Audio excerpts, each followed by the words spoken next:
was a card that wasn't being played before, and Tusker Totemic was a card that was providing that turn where you don't overload, and those Feral Spirits instead of the Tusker Totemics just kind of like made the curving out very weak for Nicslay. That's a very good point. I've seen some people moving over to Argent Horse Riders in the build, you know, primarily as a tool to answer each other's spell damage totems in the mirror, so that they don't get so much advantage out of it. But more Shaman to come later. Right now we have a good old-fashioned Rogue off, and that is a lot of conceals hanging around right now. Wait, what? That's, yeah, there's some yeah, he swashbucklered into a South Sea Squid face. So yeah, when these rogue cards come up against each other and start stealing each other's class cards, some pretty nonsensical things can happen. But yeah, this might just come down to who gets to really stick one of those big conceals the fastest here. And Nicslay looks like he has the far superior hand for making that kind of play. He certainly does. But if GeorgeC gets a minion to stick somehow and picks up a Cold Blood, he could make a lot of things happen with those double conceals. Sure. Getting multiple hits in with that Cold Blood. But Nicslay right now is so good. Like he gets all the plays available to him here. He could even he could just hero power too, honestly, and just go for next turn, maybe coin Deadly Poison Van Cleave.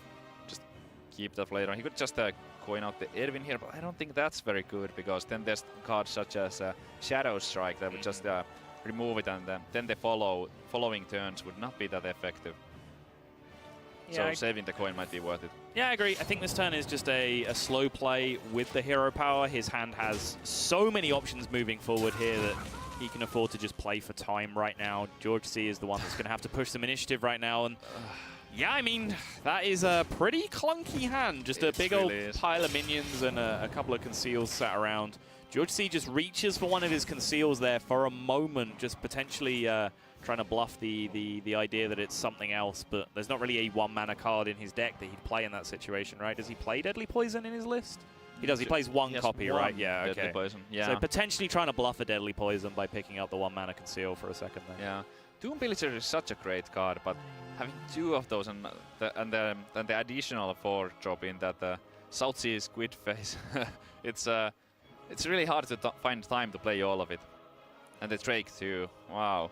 But Nicslay, this is still a little bit of a weird turn. Because the Deadly Poison coin Edwin, yeah, it's powerful here, but what do you do next turn then? Right. How about questing coin Conceal? Next turn go for like Deadly Poison Edwin? Yeah, then how big does your questing really get the next turn? It doesn't get huge, right? So this is the problem with this hand, is that there's a lot of powerful resources in the form of the coin and the conceal, etc. And there's a bunch of different minions that all want to use them, right? Like the Gadgetzan wants to use the conceal, it wants to use the coin. The Edwin and the questing both want to use those things as well. So Nicslay is having to decide how to ration out his resources here. Chooses to go with the Edwin Van Cleef nice and early here, just get a 6/6 on the board. As long as there is no sap, this is at least going to get some work done. Even Shadow Strike would mean that GeorgeC had to face tank 6 damage. So. Yep, so that Van Cleef is going to be quite powerful, and with that Conceal, it's going to get 12 damage in if he wants to do it. Yep. Questing Adventure, sure. Add some more Conceal value. I don't think you want to trade in the Doom Pillager, because first of all it gives your opponent a coin, and second of all your Edwin would be down to just 1 health, so Fan of Knives would then clear it off. Conceal first, and then Assay Agent, like use the Conceal just to give the Assay a combo. That would be an option. Or he could attack face first with the Edwin, then go for the Conceal, Assay, and use the dagger to maybe remove that. That's not terrible. I mean, the questing conceal play is obviously the first thing that leaps out to me, but your hand is terrible for a concealed questing. Like, that thing is not getting big next turn based on your hand right now. But yeah, the conceal just to proc combo into SI7 agent play is definitely not the worst idea that I've ever heard, but looks like Nicslay is just going to put his faith in his deck to draw some cheap cards here and push through. I was thinking, what if GeorgeC picked up a preparation there? He could have done so much damage, but I think you go for the Cold Blood Conceal and try to maybe find a sap for next turn to remove one of those threats. Yeah, Swashbuckler actually turns out to be the activator he needed. He couldn't make that Cold Blood Conceal play for full damage unless he picked up a cheaper card, but he's drawn most of the most expensive cards, barring his Auctioneers in his deck, so I feel like pretty likely. I feel like the Drake is just too slow here, and you gotta take a more aggressive line. Maybe hope to get a good card from that Swash. Wow, this is taking Rogue loyalty to a new level. People say that Rogue loyalists really believe in Rogue, but GeorgeC is taking it to a new level, actually transforming into Valera before our eyes. Yeah, hopefully. All right, we go. did it. Yes. Wait, the arena collectively holds its breath. Shady dealer. Is that good? He has a pirate. It's a 5/4. He has a pirate in his hand. That's incredible, and he gets to use the conceal here. That's incredible. So yeah, that's definitely better than the Cold Blood would be, because maybe he misses out on 4 damage this turn, but it adds 5 damage for the next turn. He can still use the Cold Blood next turn. So if GeorgeC was to pick up a Leroy Jenkins in combination with the minions that he already has concealed, that would be 20 damage. Yep, and Nicslay not really a great choice here. No way to interact with this board in front of him. No way to fish his deck for another conceal. His only draw a card effect is Azure Drake, which he would use all of his mana, so but not too many options available right now. I think it's pretty straightforward. Just play the Drake, because you know that you can only play one of your minions. So the Drake is the most mana efficient one, and you get to draw a card, which could be a preparation. I can understand the Tomb Pillager. Yeah, I mean, you would get a coin for the Auctioneer, but this game is not going to go that long. Yeah, agreed.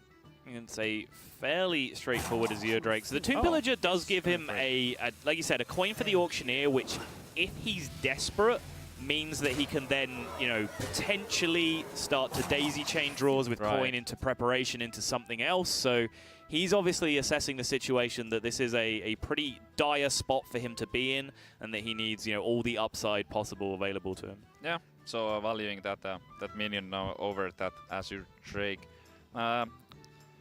GeorgeC did not find his Leroy, so no lethal available, and now he has to be scared of that board and do at least some trading. Yeah, so how much can he clear here and still set up a guaranteed lethal for himself next turn? Oh, that's a good call, like the tough call.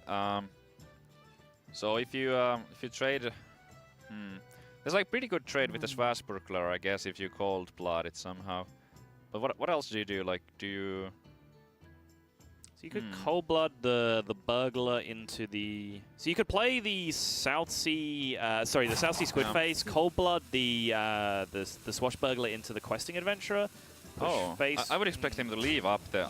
I would leave up that the Tomb Pillager. Oh, he's gonna rope here. What if he picks up preparations? He might not have enough time if he finds preparations.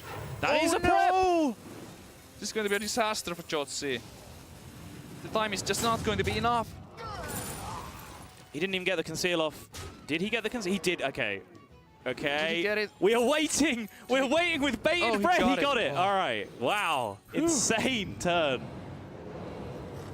Wow. Hanging on by the skin of his teeth there. I think he might be having some connection issues at the moment, but amazing he's actually still being able to play so optimally, even with some of the struggles that he's running into with the internet connection. Oh, yeah.